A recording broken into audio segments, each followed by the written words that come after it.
History is full of moments that change everything, turning points often defined by a single voice. But what happens when that voice, in a nation's most desperate hour, suddenly goes silent? June 22, 1941. The largest land invasion in human history is underway. Around 3 million soldiers with thousands of tanks and aircraft smash across the Soviet border. Operation Barbarossa is unleashed, and Adolf Hitler's Germany commits the ultimate betrayal against its recent ally. In Moscow, there is chaos and disbelief.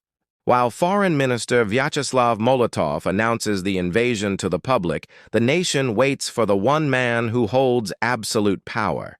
But Joseph Stalin, the iron-fisted dictator, says nothing.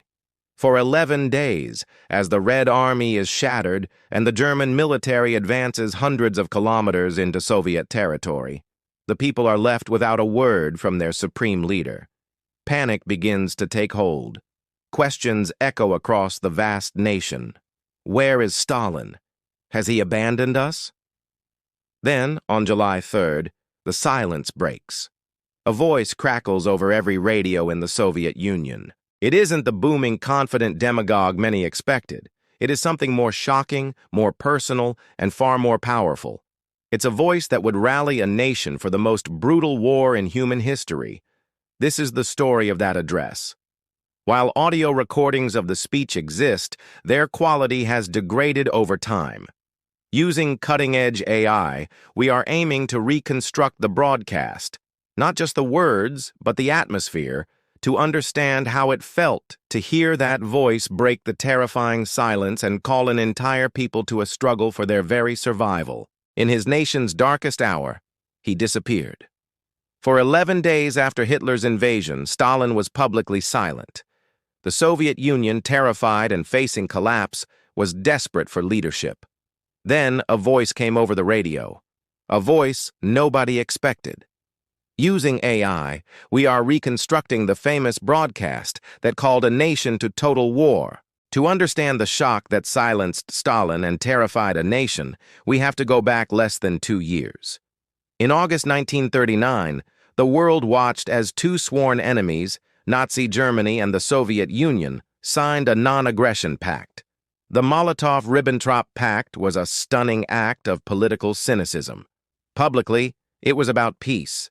Secretly, it laid out plans to carve up Poland and Eastern Europe. For Stalin, it seemed like a brilliant move. He thought it would turn the capitalist and fascist powers against each other, buying the Soviet Union time to modernize its army for a war he believed was years away. This belief created a dangerous sense of security, a denial so deep it bordered on delusion. In the months leading up to June 1941, Stalin was flooded with intelligence warning of Hitler's impending invasion, from his own spies, from British intelligence, even from German deserters. He dismissed it all as provocations, convinced it was a British plot to drag him into their war. He was so certain he had outsmarted Hitler, he refused to believe the Führer would be foolish enough to open a two-front war. And so, when the storm broke on June 22nd, the Soviet Union was catastrophically unprepared. The German attack was overwhelming. 3 massive army groups struck along an 1,800-mile front. The Luftwaffe destroyed thousands of Soviet aircraft on the ground in the first few hours. Command and control collapsed, and entire Soviet armies were encircled.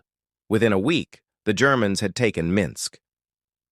The road to Moscow looked wide open. For the average Soviet citizen, the news was terrifying. For almost 2 years, propaganda had painted Germany as a friend. Now they were a perfidious enemy.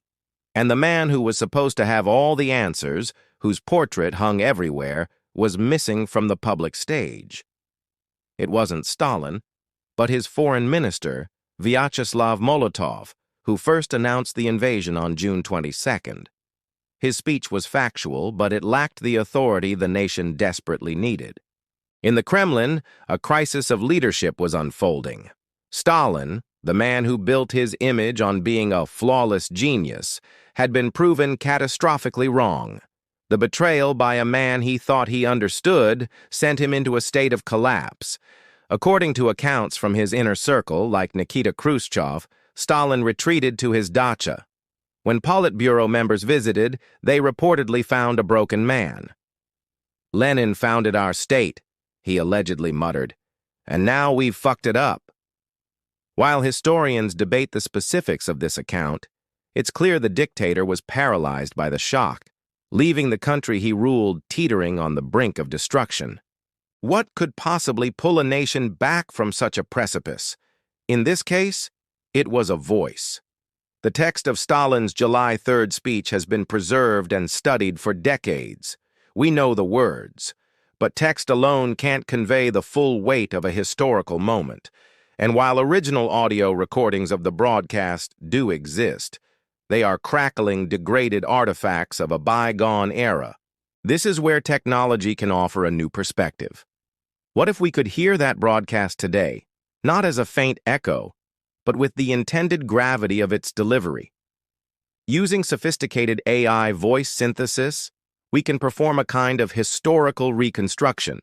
This isn't about creating a deep fake.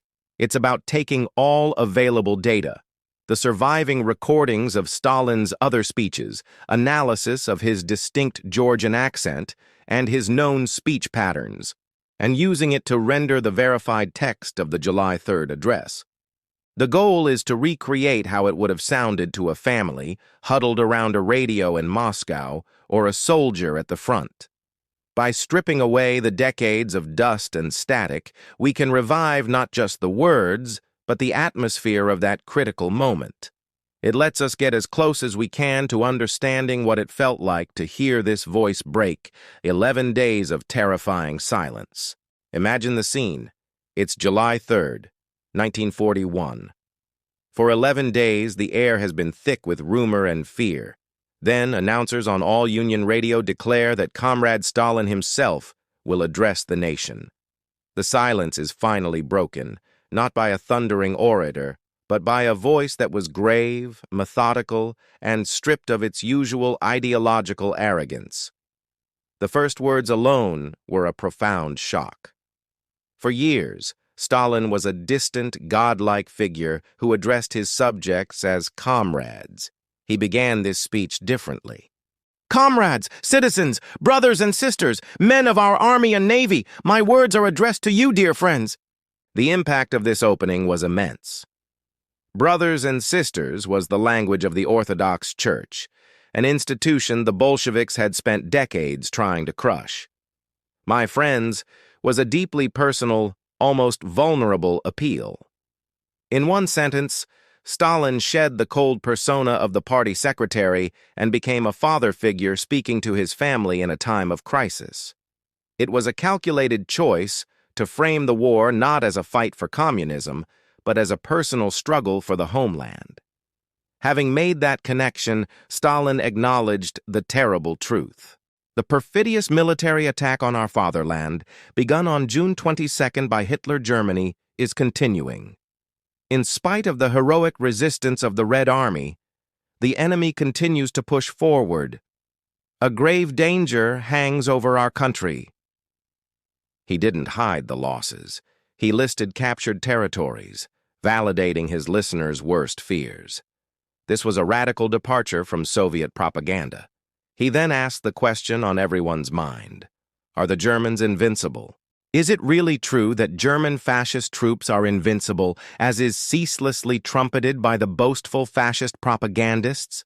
Of course not. History shows that there are no invincible armies and never have been. Napoleon's army was considered invincible, but it was beaten successively by Russian, English, and German armies. By invoking Napoleon's disastrous invasion of 1812, a foundational story of Russian identity, he placed the Nazi invasion into a historical context of eventual victory. But reassurance wasn't enough. The core of his speech laid out ruthless directives that would define total war. First, a scorched earth policy. In case of a forced retreat of Red Army units, the enemy must not be left a single engine, a single railway car, not a single pound of grain or a gallon of fuel. All valuable property, which cannot be withdrawn, must be destroyed without fail. It was a horrifying order. Destroy your own homes, farms, and livelihoods, leaving nothing for the invaders but ash. Next, he called for a war behind enemy lines, sanctioning a massive partisan movement. In areas occupied by the enemy, guerrilla units mounted and on foot must be formed. Conditions must be made unbearable for the enemy and all his accomplices. They must be hounded and annihilated at every step. This was a call for the entire population to become an army. Finally, he demanded an end to the panic and dissent that had crippled the initial response. All who, by their panic-mongering and cowardice, hinder the work of defense, no matter who they may be, must be immediately haled before a military tribunal. The threat was unmistakable. Unity would be achieved through inspiration, if possible, and terror, if necessary. The speech concluded by framing the conflict as a great patriotic war, a struggle for the nation and for freedom, ending with a powerful call to arms. All our forces for the support of our heroic Red Army and our glorious Red Navy. All the forces of the people for the demolition of the enemy. Forward for our victory. When the broadcast ended, the Soviet Union had been given a profound psychological reset. The speech was a work of manipulative genius, its effectiveness lying in the shocking contrast between its intimate tone and its absolute demands. By abandoning rigid communist jargon for a near-religious familial appeal, Stalin tapped into a deep well of cultural feeling that politics couldn't reach. By invoking Napoleon, he summoned the ghost of a shared nationalistic past. He knew people wouldn't die for the abstract idea of the proletariat, but they would die for their motherland, their homes, and each other. The speech accomplished several critical things at once. First, it provided an official narrative for the disaster, admitting the gravity of the situation without admitting personal fault. Second, it gave everyone a job to do.